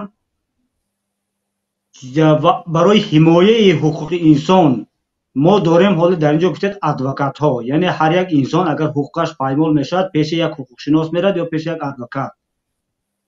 дар Тоҷикистон ҳамин адвокатура вазъаш ҳамин рӯз чӣ хел аст? ҳоло мо медонистем дар гузашта замоне ки Бузургмеҳрёров дар озодӣ буд, ӯ коллеги мисол адвокаторо мисол таъсис дода, роҳбарӣ мекарда, Сипар ном дошт хато накунам. Фаъолият мо медонистем ки адвокатура дар Тоҷикистон ҳаст аст, фаъол аст. аммо баъдан ҳамин баъди зиндон шудани Бузургмеҳрёров ва дигар адвокатон Нуриддин Маҳкамов гирем ё дигар афрод дар ҳоли ҳозир вақте ки ҳукумат бо тамоми қуввааш фишор болои тамоми гуногунандешию ҳақталабӣ фишорашро бузург кардааст, адвокатҳо чӣ хел нафас мекашанд? оё ҳаст аст ҳамин адвокатура дар умум дар Тоҷикистон? Адвокатури воқеӣ? Не, адвокатураи воқеӣ нест. мумкин адвокат дар Тоҷикистон ягон парвандаи оилавӣ, гражданӣ, иқтисодӣ ба як таъсир расонад, вале дар парвандаҳои ҷиноятӣ умуман ягон таъсир намерасонад. адвокатҳо бинед ҳамин ҳодисаҳои солҳои охир нишон медиҳад ки ёфтани адвокат мисол барои ҳамон фаъолони ҷомеаи шаҳрвандӣ мисол аз худи ҳамон Бадахшони Кӯҳӣ бениҳоят мушкил аст. мардум адвокатҳо чунин парвандаҳоро намегиранд, барое ки аз болои онҳо фишор оварда мешавад. ва дар ин ҷо метавон гуфт ки аз тарафи худи ҳамон раисону сардорони иттифоқи адвокатҳои ҷумҳурии Тоҷикистон ки ҳозир ҳастанд, онҳо мусоидат мекунанд ба чунин ҳолат. онҳо намегузоранд ки адвокатҳо як мустақилтар шаванд. онҳо якдигарро ҳимоят умуман намекунанд. умуман ин чиз дар Тоҷикистон ба як одат гузаштааст. журналист аз журналист ҳимоя намекунад, нависанда аз нависанда ҳимоят намекунад. ҳама фикр мекунад ки ин ба ман дахл надорад, нисбати ман ягон чиз нест. касе ки ҷиноят содир кард аз худаш ҷавоб медиҳад. дигар дар Тоҷикистон вазъи адвокатҳои бениҳоят донишманд, адвокатҳои пуртаҷриба ҳастанд, пур, вале ба онҳо шароит имконият дода намешавад, чунки мақомоти қудратӣ чунин фикр мекунанд ки касе агар экстремист ё ин ки террористро ё ин ки шахсе ки ҳоло эътироф нашудааст экстремисту террорист, вале гумонбар аст, ҳимоят мекунад, худаш ҳамин идеологияро пуштибонӣ мекунад, худаш чӣ алоқамандие ҳам дорад дар ин. мисол вақте ки ман ба ҳимояи Маҳмадалӣ Ҳаид шурӯъ кардам, баъд маро боздошт карданд, якум саволе ки медоданд, ман 4 сентябр дар куҷо будам, чаро дар исьёни Назарзода иштирок намекардам. ман гуфтам аз телевизор фаҳмидам Назарзода ки асту чӣ аст. ман пурам таҳлил накардам ки чӣ гап шудааст. бинед, ту ки Маҳмадалӣ Ҳаидро ҳимоя мекунӣ, яъне ки ту ҳам вобастагӣ дорӣ ба ҳизби Наҳзати Ислом, аз ин лиҳоз вобастагӣ дорӣ ба Назарзодаву дигар. аз ҳамин адвокатҳо метарсанд, аз фишор. вақте ки адвокат мехоҳад аз сидқи дил, аз рӯи қонун, аз ҷиҳати профессионалӣ ҳимоят кунад, ба мушкилиҳо дучор мешавад. ин мушкилиҳоро худи коллеги адвокатҳо, сардорини онҳо ба онҳо ташкил мекунанд. имконияти гузаштани аттестатсияи нав аз вазорати адлия зери шубҳа мемонад, чунки адвокатура аз соли 2016 алакай зери итоати вазорати адлия аст. онҳо ба хулоса мебароянд ки киро мо адвокат эътироф кунем, ки статуси адвокат мегирад, ки статуси адвокат намегирад. нишон додани вазъи адвокатура رو باز یک چیز دیگر به ما بیان میکند نامعلوم بودنی ادوکات های مثال شخصانی که بازداشت کرده شدند. من با نزدیکی چند نفر از آلمان استرداد شدند، از روسیه استرداد شدند، ولی ادوکات نمیتواند که زیر حمایت خود رو دریافت کند که در کجاست، در کدام مقامات است، زنده است، مرده است. نام ادوکات در یگان جا افشا کرده نمیشود. من نمیدونم برای چی. از ترس. یگانه خلاصه همین است که از ترس. ادوکاتورا خلاصی گپ در تاجیکستان حالا در زینه پسترینی همون از دوره موجود بودنش قرار دارد. در دوره بزرگمهر یوروف کلیگ سپر در چنین حالت نبود. وقتی که بسیار ادوکات‌های دیگر کلیگ ها دست کشیدن از حمایت اعضای حزب نهضت اسلام، بزرگمهر در رسانه ها اعلام کرد که ما کلیگ ما تیار است برای حمایت کردن چنین اشخاص. این از اون شهادت میداد که بزرگمهر یوروف کلیگ ما در نزد خود از همه بالا این حمایتی مزاجان خود را میگذاشت. یعنی متاسفانه امروز حالت در تاجیکستان چنین شده است که برای خود ادوکات در کار می شود در بعضی حالات. البته برای خود ادوکات حال آنکه بزرگمهر یوروف فکرم حرفای بزرگمهر یوروف است گفته بود که ادوکات بالاتر از پرزیدنت است. بله بله این گپ گفته بود. با گفت که من این گپ رو اثبات کرده هستم. بله ببینید پرونده آخرین بزرگمهر یوروف ما ادوکات گفتیم. عموما یگان کس راضی نیست. نه ما نمیرویم، ما با شما مبلغ میتیم روید، نه نمیرویم. برای چی؟ خیلی خودتون میدونید که چی شما بزرگمهر یوروف را حمایت کنید، شما را دور میکشند، میپرونند. بله در گذشته در یکی از مرافعه سودی اشتراک کردم در همین فرانسه و درباره تاجیکستان میرفت و یکی از افرادی که از همین تاجیکستان بود گفت که وقتی سودی همین فرانسوی سوال داد که آیا ادوکاتورا چی حال دارد، اون نفر گفت که شما شاید باور نکنید اما در تاجیکستان ادوکات به ادوکات نیاز دارد. با گفت چه خیلی است؟ من مثال آوردم بزرگمهر یوروف را که همه میشناختند. آنها گفته خب از بزرگمهر یوروف اگر حرف زده باشیم درست، واقعا ادوکاتورا در تاجیکستان یعنی ادوکات به ادوکات نیاز دارد. متاسفانه همین خیلی یک سنجش میگذارونیم سالین جان، یک سنجش. بله برنامه ما رو تماشا میکنن، در تاجیکستان هم تماشا میکنن، شاید ادوکاتورا هم تماشا کنن، بگن که هر دوی همینا دروغ میگن، هم جمشید و هم سالین جان دروغ میگن. ادوکاتورا زود است هم 100%. من با شما ادوکاتایی که ما رو تماشا میکنن تکلیف میکنم. اگر آزاد که باشید مرحمت با من با تماس برایید، من با شما پرونده یک چند نیازمندها رو با شما میدم. اونها یگان اکتیویست نیستند، زیر حکومت گپ نمیزنند، اونها نیاز به ادوکاتی دانشمند دارند. با این کار من یاری حقوقی گویا میرسانم با اونها. با این کار من با شما مساعدت میکنم که درجه زندگی خودتون رو بلند بردارید، به پول یاردم نکنید. شما گویید که من آزاد هستم، من میتونم همین کارو کردم. من با شما از اون نفرانی که با ما مراجعت میکنن من توصیه میدم که من همین ابوبکر مثال نمیدونم اوریپوف ادوکاتی وابسته به پرونده های جنایتی هست، وابسته به اموال هست، تصرف غیر قانونی اموال، غارتگری و دزدی و دیگر این آب کردگی روید همین آدم با شما حمایت میکنه. شما مبلغش آشکارتر کم زنید ادوکات میبینید. در صورتی که مراجعت نمیکنید گپای ما تصدیق میشود که شما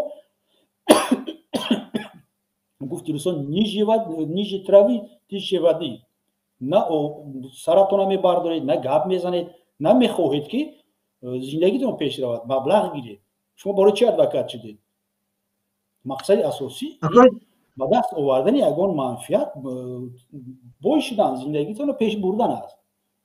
فکر نمیکنم که محض برای حمایت حقوق انسان اگر افضلیت نوکی را شما با حمایت حقوق انسان میدادید یا شما زندان با میشدید یا اینکه در خارج کشور یا که فعال در درون تاجیکستان میبودید. آقای جمشید از تاجیکستان برمیگردیم به اروپا. در همین روزهای اخیر همین شب و روز سال ما در خبرها میخوانیم که یکی از گریزگان تاجیک را کشور آلمان با تاجیکستان استرداد کرده است.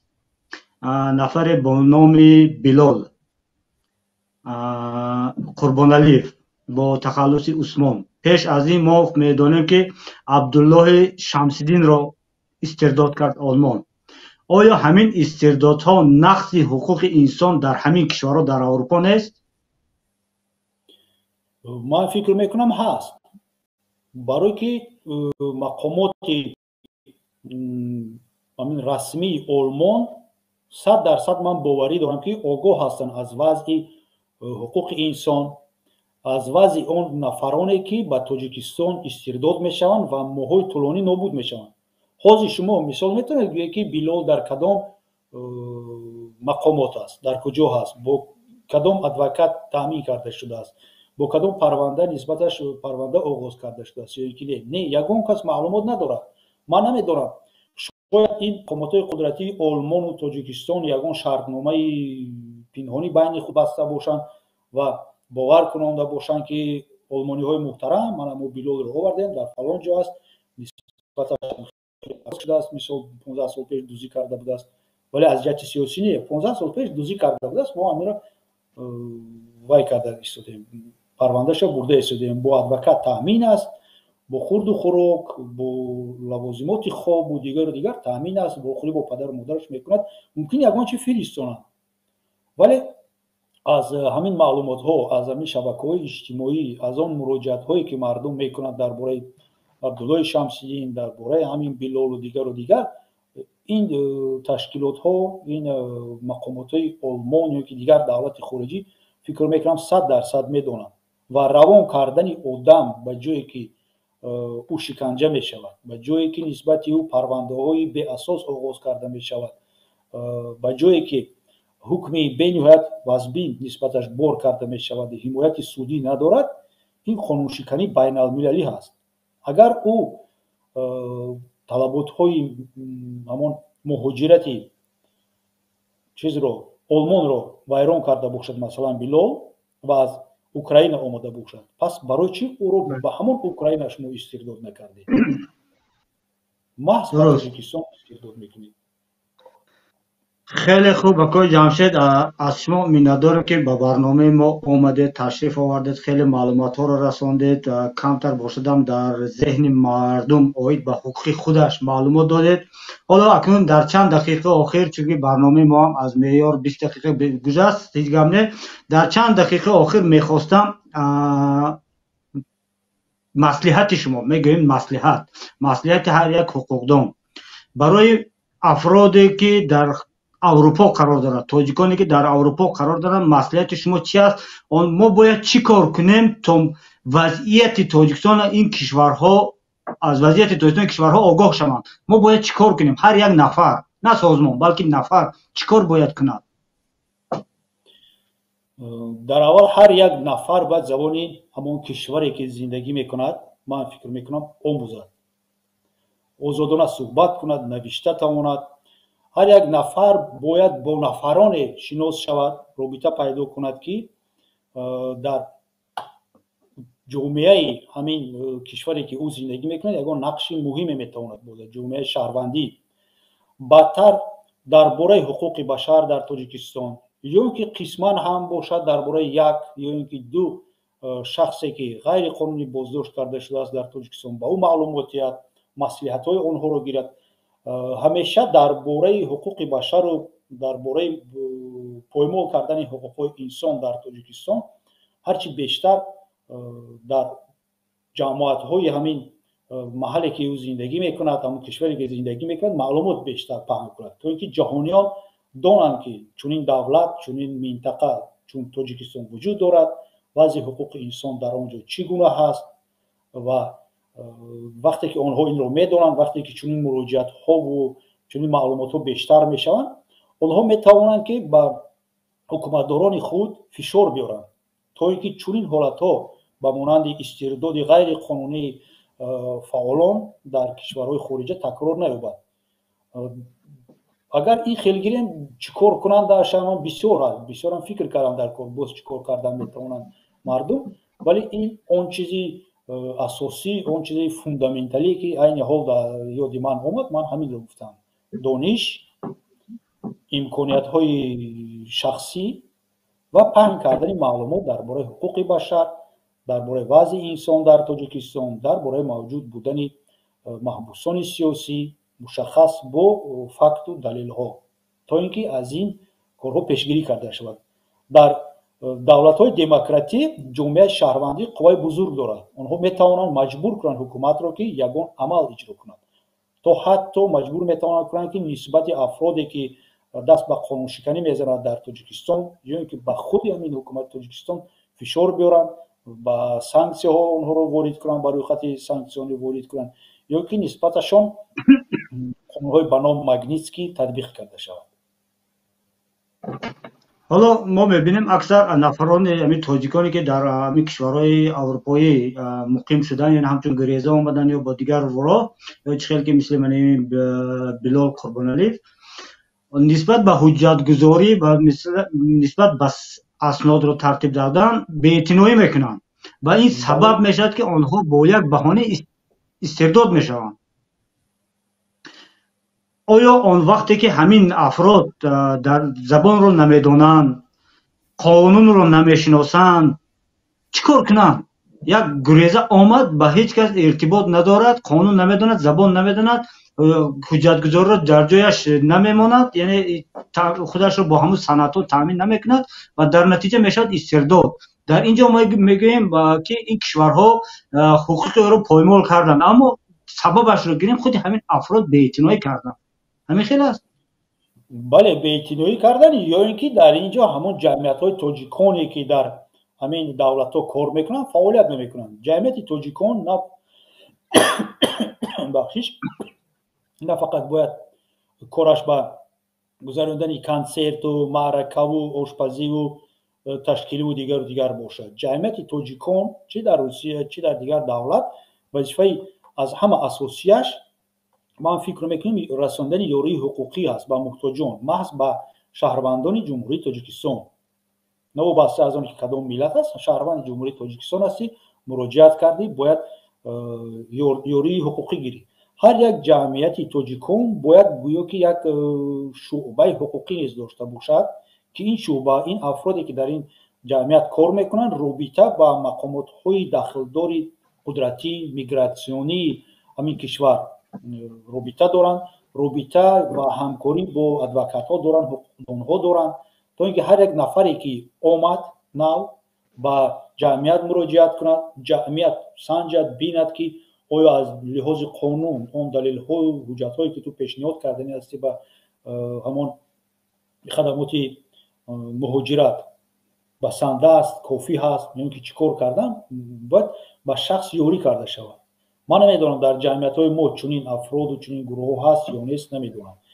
ҷамъиятҳо бояд худро реклама кунанд, то ин ки одаме ки ба он кишвар омад, мисол мегирем ба Фаронса, донад ки ман метавонам ҳамчун шаҳрванди Тоҷикистон ба ҷамъияти тоҷикон муроҷиат кунам, муроҷиати ман махфӣ мемонад ва ман ёрии ҳуқуқӣ метавонам гирам.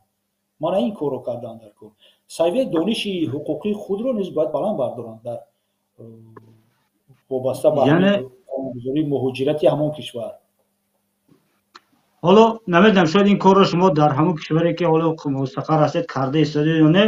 ман таклиф мекунам ба шумо, пешниҳод мекунам ки ҳамчун фонди бузургмер дар ин самт ҳам барои мо тоҷиконе ки дар Аврупо муқим ҳастем кӯмак кунад, яъне барои бо ҳуқуқҳои худ шиносидан, бо санадҳоро сари вақт ҳуҷҷатгузорӣ кардан ба мо роҳ нишон диҳад, гузаронад вохӯрӣ бо мифаразан бо тоҷикони муқими як кишвари алоҳида дар ин ҳафта, кишвари дигар дар он ҳафта, ҳаминро дар агар ба фаъолияти худатон ворид мекардед дар нақшаҳои баъдӣ бисёр кори хуб мешуд, чунки мо тоҷиконе ки дар Аврупо ҳастем дигар ҳоли ҳуқуқдоне надорем ки тавонад ошкор мисли шумо бо чеҳраи худаш барояд суҳбат кунад. ҳадди ақал дар ҳамин эфирҳо мо мехоҳем аз шумо истифода барем. агар шумо омодагӣ гиред, мо бисёр хурсанд мешудем ки дар ҳамин худи канали ҳамин Паймон лайв ҳам шуморо даъват кунем ва махсус дар ҳамин мавзӯъ суҳбат кунем.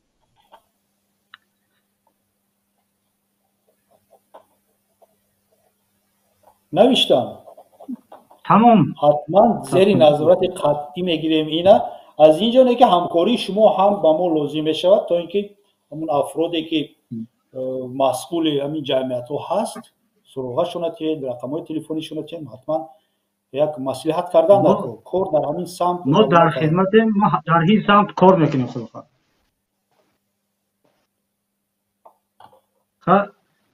همین بود صحبت امروزی ما. آقای جمشید، از شما با یک بار دیگر منتداری میکنم برای که تکلیف ما رو قبول کردید، آمدید اینقدر وقت خود رو برای ما صرف کردید.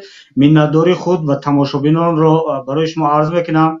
تماشابینان محترم، امروزی مهمان امروزی ما بود جمشید یاروف، حقوقدان و رئیس فوند بزرگمهر، یکی از افراد شناخته که فوند به نام افراد شناخته ادوکات بزرگمهر یاروف گذاشته شده است.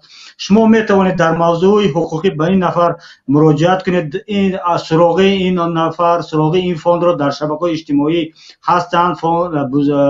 فوند بزرگمهر هست.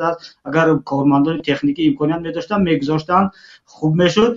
به هر حال همه شمایان را باز یک بار در آخر برنامه خیر و مقدم بگویم و از آبونه شدن و فکر و نظرهای خود را نوشتن را فراموش نکنید. اگر سوال به جمشید یاروف داشته باشید میتوانید در زیر همین نوار هم گذارید، ما حتما به جمشید میرسانیم سوالهای شما را. و آقای جمشید در آخر یگان حرفی گفته باشید مرحمت، با همین ما برنامه را خاتمه میبخشیم. بله، من وابسته به همین قسم اخیرانی گفتهای شما یک پیشنهاد دارم، اینکه سوال دارم. شما گفتید که اگر سوال داشته باشید مرحمت مراجعت کنید. من در نوبت خود برای باز هم فایده‌ناکتر شدن همین برنامه با شما تماشابینان یک سوال دارم. با کسی حقوق را میداند، کسی حقوق را نمیداند. یک سوال، مرحمت در کامنتاری ها زیر همین ویدیو شما نویسید حقوق چیست و آزادی چیست، برای که در قانونگذاری نوشته شده است حقوق و آزادی. کفیل حقوق و آزادی های ما امام علی شریف رحمانوف است. کفیل چی است؟ حقوق و آزادی، آزادیش چیست؟ حقوقش چیست؟ من این سوال شما جواب دهید. مرحمت، سویه دانش خودتان بلند می شود در نتیجه جستجوی همین مفهوم ها و فرقیت و یک بودن همین مفهوم ها. آیا اینها یک معنا دارن یا که معنای گوناگون دارن؟ با این سوال مرحمت دوستان گرامی جواب دهید. و در قسم دیگر من گفتنی هستم که از دانستن، سویه دانش حقوقی خود رو بلند برداشتن هیچ وقت کناره‌جویی نکنید. چی در تاجیکستان حقوقایتان رو باید شما دانید، چی در اروپا باید دانید. همیشه با علم آموزی شروع کنید. اقلا نیم ساعت در یک روز اگر انسان یک چیز هم آموزد با یک چیزی پیشرفته نائل میگردد. در مثال های ما درباره حقوق گپ می رود. شما می توانید منفعت خود رو حمایت کنید، منفعت خویشتن خود رو حمایت کنید. شما می توانید خودتان رو یا که اموال خودتان رو از آن تجاوزهای غیر قانونی که نسبتشون می شود حمایت کنید. دانش اندر دل چراغی روشن است و از همه بعد بر تنی تو جوشن است. سلامت باشید برادر جمشید، خوش آمدید در برنامه ما. دوستان، با همین برنامه ما با آخر میرسد. همه شما را در پناه خداوند پاک میسپارم و تا برنامه آینده در پناه خداوند باشید. تشکر زیاد برای دعوتتان.